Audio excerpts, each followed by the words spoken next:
From the John C. Hench Production Art Studios in Peoria, Illinois, VideoMax Limited presents Midstate Magazine with your hosts, Kayla Neitz and Dawn McClure. News with Stephen Gothald and Danielle Kamsky. And the Midstate Reporting Team. Sports with Brent Drovalis. Jalen Cook is on the beat. Shane Z. Fryer takes us about town. Get real with Haley Fichter. Let's eat with Brandon Johnson. Jackie Myers is in the spotlight. Street Team with Ricky Hendon. Megan Casey about crew. And State of the Arts with Brooke James. And now, from America's friendliest city, Midstate Magazine. Take it away, kids. Hello, welcome to Midstate Magazine. I'm Don McClure. And I'm Kayla Neitz. Thank you for joining us tonight. All right, so what do we have going on in local Peoria? Well, I just heard about a robbery that took place at Northwoods Mall. Okay. Essentially what happened was there was $4,000 worth of lingerie merchandise stolen from the Victoria's Secret. And they're pretty sure that it was an employee that did take the merchandise because it all went missing between the hours of 7 p.m. and 9 p.m., which is kind of like closing time. Mm-hmm.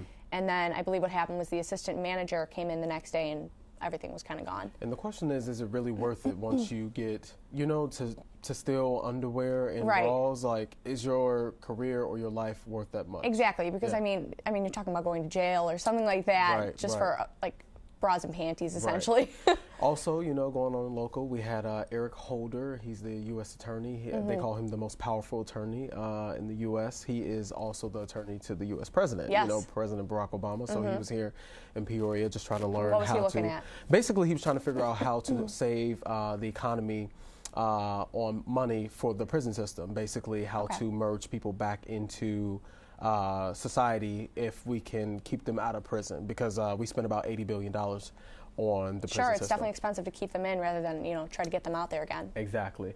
And there seems to be a lot of other things going on in the Peoria area as well. Let's check out what's going around town with the news team. Good evening, I'm Stephen Gothals. And I'm Jill Haimski. Now let's take a look at the news. One suspect got away last Friday night after attempting to break into the home of a Bartonville resident. Police arrived to the scene to find that a window screen had been pushed in and were able to collect evidence. Bartonville Police Chief Brian Fengel also confirmed the use of the department's police dog in carrying out the investigation during a 2-hour search that took place that night. No suspect is currently in custody, but authorities are encouraging everyone with information to call Crime Stoppers at 673-9000. Police believe the suspect was familiar with the area. A 19-year-old normal driver is responsible for a car crash that left 1 dead and 2 others severely injured.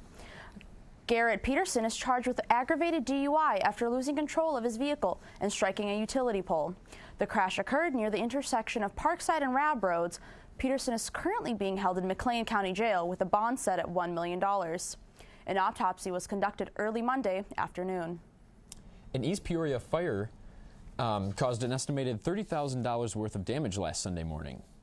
According to the Assistant Fire Chief, Rick Ward, the fire department was notified at the incident at 7:21 a.m. on the 200 block of Chicago Street to put it out. The back bedroom of the house was left tarnished, but luckily the flames did not damage any other part of the house. One resident did, however, undergo minor burns to the hand and was treated at a local hospital. The cause of the fire remains under investigation. While college students have the opportunity to experience many different things, including religion. Ethan Finn takes a look at one of the organizations available to Bradley University students. One of the few places to study religion on Bradley's campus is Hillel. Vice President Ron Taxter talked about what Hillel does. To make sure that college students, Jewish students, continue making Jewish decisions. And I think that we definitely make sure we help Jewish students continue making those decisions, and we give non-Jewish students an insight into our religion and food, definitely. Hillel has a relaxed atmosphere. It's a place where they know they can come to feel comfortable with everyone that's there, and they don't have to, they don't have to try, I guess. They don't have to try to make new friends. They don't have to try to look for the customs, because we try to be pluralistic and make sure that everyone feels comfortable so that people can just come and they can just go with the flow. They don't have to be self-conscious. While the social aspect is important, the heart of Hillel is in its Friday night service. What I like especially is seeing the people, to see them come for Friday night services, and I don't have to try to convince them, oh, you should come because this week we're having, chicken and rice. They come because they want to come. For Midstate Magazine, I'm Ethan Finn. Thanks, Ethan. Now here's Brent with sports. Thanks, Danielle. Central Illinois' own Elmwood High School took the 1A state championship for men's track. Held right here in Peoria at Detweiler Park, the Trojans had 2 of the top 15 finishers. Nate Harridge finished 8th and Matt Olsmulski 13th. 3 others would finish in the top 50 to give Elmwood enough overall points to take the title. Illinois State women's soccer has done it again. The top-seeded Redbirds took down rivals Indiana State 5-0 to win their 3rd straight conference title. Freshman sensation Hannah Leinert scored the game's first 3 goals.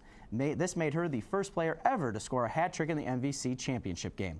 Leinert was also named the Missouri Valley Tournament MVP and looks to lead the Redbirds to a national title in the NCAA tournament. No one in Chicago doubts the toughness of Bears quarterback Jay Cutler. However, they may be questioning the methods of coach Mark Trestman. Cutler, who had suffered a groin injury in Week 7 against the Redskins, was showing distress towards the end of the Bears matchup with the Lions. Backup quarterback Josh McCown finally entered in the game in the closing minutes and came up just short in a loss to Detroit. Cutler has re-injured his groin and also is dealing with a bum ankle. There is no timetable for his return. That's it for sports. Back to you, Danielle. Thanks, Brent. We're all familiar with the separation of church and state, but what about the separation of church and snake? Well, one Tennessee pastor is facing charges for just that. Andrew Hamblin, minister at the Tabernacle Church of God, was cited for incorporating at least 50 poisonous snakes into his worship services.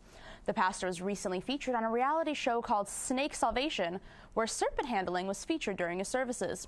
Rattlesnakes and copperheads were just some of the reptiles being used. You think he was in Slytherin? I mean, speaking of Parseltongue, gathering the snakes. Creative. Well, that's it for the news. I'm Brent Travalis. I'm Stephen Gothals. And I'm Danielle Hayimski. Have a great night and join us next week. All right, thanks, news team. Now, Don, you've done a little bit of research on the Jewish community. Why don't you tell us a little bit about that? I did. I had to basically research like the Jewish community and black Jews and white Jews, and basically what it broke down to. Israeli Prime Minister Benjamin Netanyahu characterized intermarriage, which is usually like a white Jew and a black Jew who would marry. Yep. He characterized it as the new silent Holocaust. So, wow. Right. Basically, if it's not preserving, that he thinks that if you can't be a real Jew if you're black. Okay. So that was very interesting and Sure. a lot to learn. Also with that, with the sports and everything going on, we also have Jordan Prosser Yep. on the Bradley University on the Bradley basketball team, Yeah. which is, Division I. And the Peoria Journal-Star and so many other news people have covered this story, and they've been asking the coach, Gino Ford, why he's been suspended. He was suspended for 4 games, and basically, I've been digging more into it, and from sources allegedly, he was suspended for plagiarizing on a paper. Yeah. Now, how do you feel about plagiarizing? Do you think you would get the same treatment? Because most people would be kicked out of school. Right, that is like the protocol. If you plagiarize, you're out of the school. And, I think it's kind of troubling for just because you're on the basketball team or any kind of sports team, you're kind of favored. Right. So I'm not saying he necessarily should be kicked out of school, but everyone should be treated at the same level. Yes. There's always something interesting to check out in Peoria. All right, let's see what Shane found for us this week with About Town. The city of Peoria is full of history and culture, and all this is being highlighted at the Peoria Riverfront Museum. Today is our Peoria Community History Day. We partnered with the Peoria Historical Society and WTVP. We have a variety of events throughout the day that relate to Peoria's history. One of the many events of the day featured the reenactments of the Metamora Courthouse Civil Dancers, along with director Gene Myers, who together highlighted the popular dances of the period. Our group presents, we are reenactors, but we're not the type that fight, we're the type that do dancing. And we do dance reenacting, and we perform dances from 1805 to 1865. As Renee Kerrigan, coordinator for the event, explains, Community Day and one exhibit in particular could not have been done without the help of the Peoria Historical Society. We've been a partner with the Peoria Historical Society for a long time. They helped us with our Peoria history exhibit, The Street. The Street, an interactive display, features the very best of the River City. Marilyn Leyland, past president of the PHS and volunteer at the museum for the event, describes how the exhibit focuses on many of Peoria's accomplishments and the Peorians who have made differences for the town and for the world. The street as it's set up now is meant to focus on the inventors and entrepreneurs of Peoria. And it's surprising to people how many things were invented in Peoria or were manufactured. That Peoria was once the whiskey capital of the world, the earth-moving capital of the world. I mean, Richard Pryor is from Peoria, you know, the one who really set off stand-up comedy. And so, you know, Fibber McGee and Molly, people like that, that were huge in radio. Fulton Sheen, who won an Emmy. With the entertainment, political, and even social history of Peoria on display, members of the Peoria Historical Society and the Riverfront Museum hope events like this will encourage the people of Peoria and the surrounding areas to learn more about the rich past, present, and future of the River City. Community days are a nice way to try to encourage people who maybe aren't museum people to come and check out the museum and our other community partners, see what's going on, and learn more about the town that they live in. For Midstate Magazine, I'm Shane Fryer. Thanks, Shane. All right, so what's going on in Hollywood? Let's switch gears really fast. Well, I heard about Justin Bieber. He was, you know, performing a concert in Buenos Aires. Okay. And he kind of mishandled and disrespected the Argentine flag. And basically what he did was he took it, he kind of kicked it around on stage, and then he took his mic stand and actually like pretended to use it like a mop. So, you know, that was like, right. Everyone was really upset about it. And he did end up apologizing, but it just kind of shows like himself in his character, what the respect that he has for the... He seems to, a lot of stars, I feel like once they get a certain amount of like clout or they get so big, they lose touch with reality and the respect of how to treat other people's property. Because it's the same thing inviting another artist from a different country into our home. Yeah, absolutely. And if they disrespected our flag. We would obviously be upset. You'd think that he would have the same respect. Exactly. Well, you know, right now, next we have coming up, it's In the Spotlight, I believe, and it'll be the Hollywood package, correct? All right. I'm Jackie Myers, and this is In the Spotlight. All right, so we're all dreading that one day, our 20-year high school reunion. But which star can't be more excited? Bradley Cooper. This celebrity hunk couldn't wait to return to his high school, Germantown Academy in Fort Washington, Pennsylvania. Happy to reminisce with some old friends and his favorite teachers, Cooper shows his love for his alma mater. A school official explained to People magazine he has come back to GA a couple of times to talk to students. He's a big supporter and proud to be a part of this school. When you think Miley Cyrus, you think party animal. While the Wrecking Ball singer may seem that way, she claims that she's not exactly a wild child. In an interview with BBC Radio 1, Miley said she is the lamest because she never leaves her house. She went on to say she's a complete hermit. However, smoking a joint while accepting an award at the MTV European Music Awards isn't exactly the definition of a hermit. Have you ever been afraid to take a stand for something you believe in? The story of Malala Yousafzai has not only made headlines but changed people's lives. Malala is a teenage girl from Pakistan who took a stand for not only herself, but 57 million children rejected the right of an education. In October of 2012, Malala was shot in the head by the Taliban for being such an advocate for women's rights. Although she went through a tough recovery process, she continued to be an inspiration. On Monday, she was presented Glamour Magazine's Woman of the Year award in New York. For In the Spotlight, I'm Jackie Myers. There really is a lot going on in Celebrity Town. Sure is, and thank you, Jackie, for that wild update. Yep. You know, yeah. Also, you know, speaking of Malala, I also am familiar with Pakistan, and you know, she basically stood up to the Taliban for education and women's rights. And she said, basically, they quoted her directly and said, "I don't care if I have to sit on the floor to get an education. I just want to be educated." That's incredible. It is for her to be so young, and like just how much bravery it would take and courage. And I can only imagine that, I would say, because a lot of their societal norms is, you know, a lot of women don't have privileged to get educated as well as Sure. men do, but you know, I'm sure the women there are very proud of her. Yeah, Yes. absolutely. Yeah, that's amazing. It really is.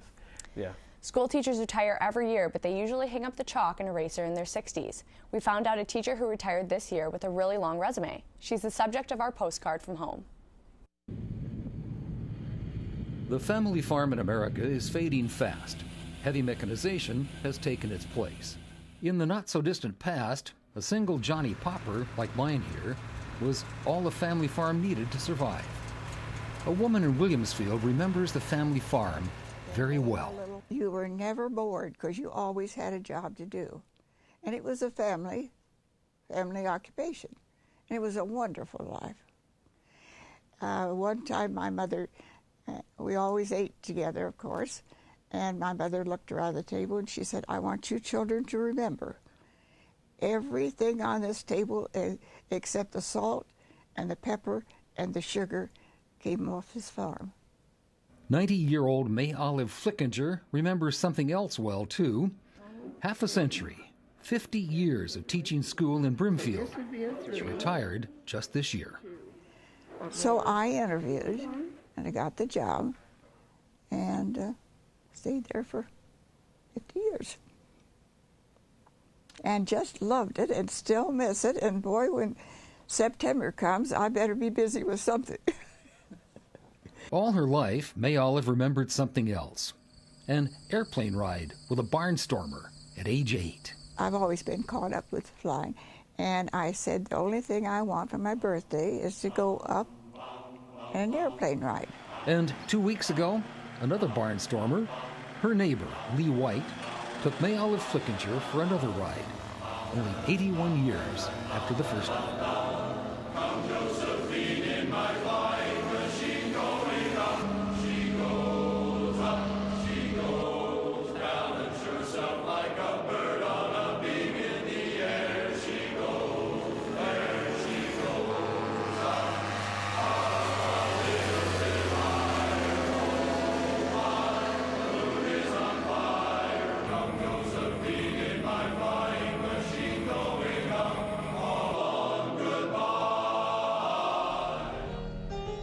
In her lifetime, May Olive Flickinger witnessed incredible changes. Electric lights, indoor plumbing, radio, television, movies, mass-produced cars, aviation, spaceflight, war and peace. And all that while in her classroom, she gave wings to generations of kids who always remember her with love. And at the end of her second flight in 81 years, she has a pertinent observation. If I'd been a boy, I'd probably say they could fly. In those days, girls didn't do things like that, you know. Well, Amelia Earhart did. Oh, yes, I know she did. Look what happened to her. I have no idea what happened to her. With another postcard from home, yours truly, Bob Jacobs. All right, well, that was great. That was a great story. And Yeah. for her to teach over 50 years, and she's a very funny lady, obviously, and still got a lot of spunk to her, you know? Yeah, I think that's awesome. I think a lot of people, they come out of retirement, and some people kind of feel lost a little bit, and she just kind of got right out there and did whatever she wanted to do. I think that's awesome. Also, it was amazing that she got to get a plane ride. Yeah, you know? absolutely. Right, and then that type of plane, because That's I've never kind even of plane you go to Florida in or whatever. Exactly. Doesn't have So any windows. Right, I would have been very nervous and She scared. looked comfortable. She looked did. very comfortable, like she'd done her whole life. She seems like a brave lady. Yes. Yeah, she seems pretty cool to be around. I would love to meet her. Yeah, Absolutely. definitely. Anything else going on right now in the music world? I know we have some James Blunt coming up. Actually, we was playing some James Blunt when I walked into the studio. Yeah, the only song I'm really familiar with is like the Beautiful song. Okay, I'm actually not very familiar with his music at all. Okay, well we can catch up more. Yeah. Well, Kayla, do you hear that? I do, and you know what that means. Jalen is ready with On the Beat. Hey, I'm Jalen Cook, and this is On the Beat. James Blunt is at it again with his latest offering, Moon Landing, which was released on October 18th. The man responsible for the 2005 hit single You're Beautiful is bound to please his fans with more of his high-pitched crooning, but will also draw in new listeners with his eclectic style and engaging brand of music. The album boasts tracks varying from emotional ballads to high-energy pop songs, each having a distinctive effect on the listener's experience. Blunt's lyricism is honest, creative, and deeply personal, which is something we don't see from too many artists these days. His ability to be true to his audience will definitely form a strong connection when listening to the album. Moon Landing only features one single, Bonfire Heart, but the entire album deserves a listen to despite the lack of airplay. Moon Landing is another great outing for James Blunt, and hopefully a sign of more to come from him in the future. Until next time, for On The Beat, I'm Jalen Cook. All right, well, thanks for that update, Jalen. So also, locally in Peoria, they it's a horse riding therapy. They called it like horse. Really? Yeah, you ride on. It helps like kids and anyone really. I know they helped a man who was paralyzed from like the waist down. Okay. And basically, you ride the horse, and it's to help them with their balance. And as very cool. Yeah, so that's awesome. I found that pretty cool. That's right around the area. Yeah, local in Peoria. You know, a lot of things going on in Peoria. Also, we have like the museums. There's so much cool stuff to check out in Peoria. When I'm coming to find out, you just have to actually find them. Just do some research. Exactly. And I know next we have. Coming up is some state of the arts and some original talent, you know. And this week we have Brooke is out on assignment, so Liz Scoville came back to visit in the host state of the arts. Let's check in with her and see who she has found for us this week. Hello, welcome to State of the Arts. I'm your host, Elizabeth Scoville. Today on the show, I have Gretchen Walking. Gretchen is a junior civil engineering major at Bradley University who enjoys playing and writing music for her independent project called No Hard Feelings. Hi, Gretchen. Thank you for coming. Thanks. Yeah, definitely. So can you tell me a little about how you got involved in music? Well, I started playing piano when I was really little because my mom played. And after that, I just started picking up anything that I could, guitar, ukulele, all sorts of things. So. Speaking of the ukulele, we don't get a whole lot of ukulele players on here. How'd you get involved with that music? Well, I got it as a present on my freshman year of college, and I just, you know what, it was so easy that I just kind of picked it up, and it's become somewhat of a trademark, I guess. Yeah, I hear you play ukulele a lot for your project No Hard Feelings. Can you tell me a little bit about that? Well, it's just me and whatever instrument I'm holding, and I'm just kind of going around trying to get some shows and playing a lot of original music that I put together. So. Well, what musical influences do you draw on to create this music of yours? So much. Let's see. Some rap, more acoustic rap, so like Jason Mraz. I really like Jukebox the Ghost. I really like Motion City Soundtrack. So nerdy and slightly fast-paced things. Nice. Speaking of that, what kind of song will you be playing for us today? A fast-paced, nerdy song that is about how much I like the 90s. Awesome. So. Whenever you're ready. Okay, thanks.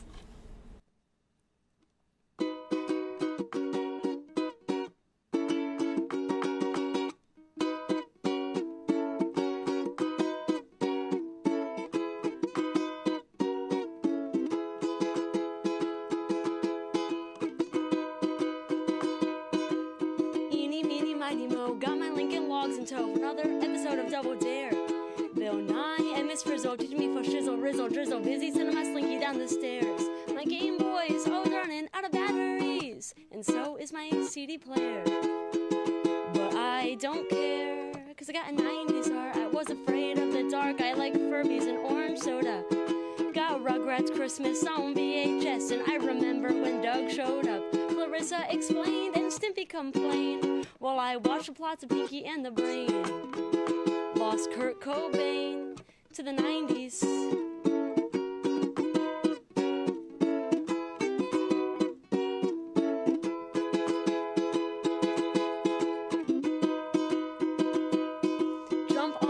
Scooter, hanging out with Mr. Cooper till Will Smith was the Prince of Bel-Air.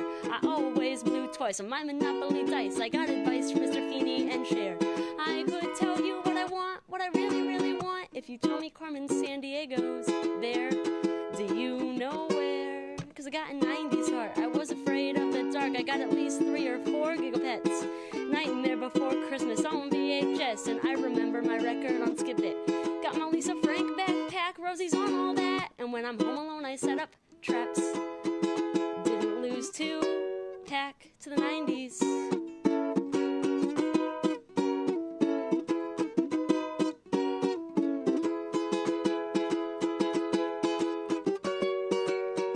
I've said how rude know the legends of the Hidden Temple and Zelda. I love the Red Power Ranger and Bob Ross.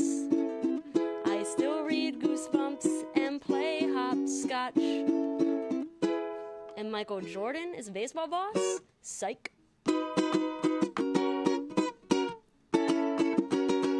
Got a 90s heart, I was afraid of the dark. I got lights on my new Skechers.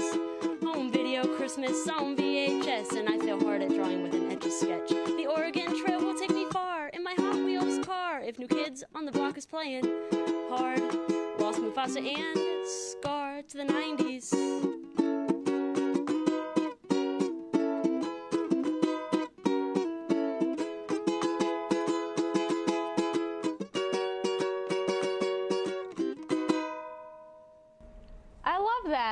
That is such a throwback song and definitely stylistic. I love what you play. Thank you so much for coming on and sharing with us. Of course. Thank you for your performance, Gretchen, and thank you for watching. That's all the time we have for this week. For State of the Arts, I'm Elizabeth Scoville. Well, thank you, Liz. Dawn, I don't know if you have ever tried to pick up the ukulele. I have not, no. Neither have I. Not to say that it's an easy instrument to play at all, but it is amazing how, you know, those musically inclined people can just like pick it up, because I've seen people who have never played it, but they have played the guitar, and all of a sudden they just hear it and they can play the song. It's pretty incredible. Yeah, I mean, and that was pretty creative. I love creative stuff. Yeah. And we had a lot of unique things. I always like when there's a little bit of humor in the songs, and it's just kind of like you gotta get the joke or get the pun or whatever. And we had a lot of unique things happening today, and really I just want to say to Malayla that hopefully she keeps fighting for women's education. Absolutely. And keep pushing forward, because that's the only way change happens, and that's always amazing. And for anybody else in school, they need to also do the same thing, and we could all be inspired by her. And hopefully she'll, I mean, I'm sure she's already inspiring people. People will come up behind her and just, you know, really encourage her. And, you know, like I said, we got a lot of good things going on in Peoria. We had Eric Holder down here, and also we had some other interesting things going on, I guess, that we can keep pushing forward. The horseback riding for physical therapy. Which is great. Yes, and, you know, and hopefully Justin Bieber learns his lesson, you know, not to be disrespectful. Absolutely. It's definitely something he could use a few lessons in. Yes. And also, I think for, what else do we have going on today? Well, we had the Northwoods Mall, the robbery, so hopefully they can solve that really quickly. And I don't know if they can get their merchandise back necessarily, but, you know, that's a lot of money taken, so. Well, you know, if they stole some underwear, if they wear them, I don't know if they want them back. I wouldn't want them back personally. I would just say, you know what, a loss is a loss, take it and leave. Well, hopefully they can get the money back, and, you know, they'll Absolutely. be reprimanded for that, and that won't be too bad of a thing going on. And also with the sports around in the local community, a Division I school, Bradley the University. plagiarism incident, hopefully that can be resolved. And that's serious, and I think, you know, we don't want to send a message that plagiarism is okay. Acceptable, right. Well, that's all the time we have this week from Midstate Magazine. I'm Don McClure. And I'm Kayla Meets. Have a great night and join us next week.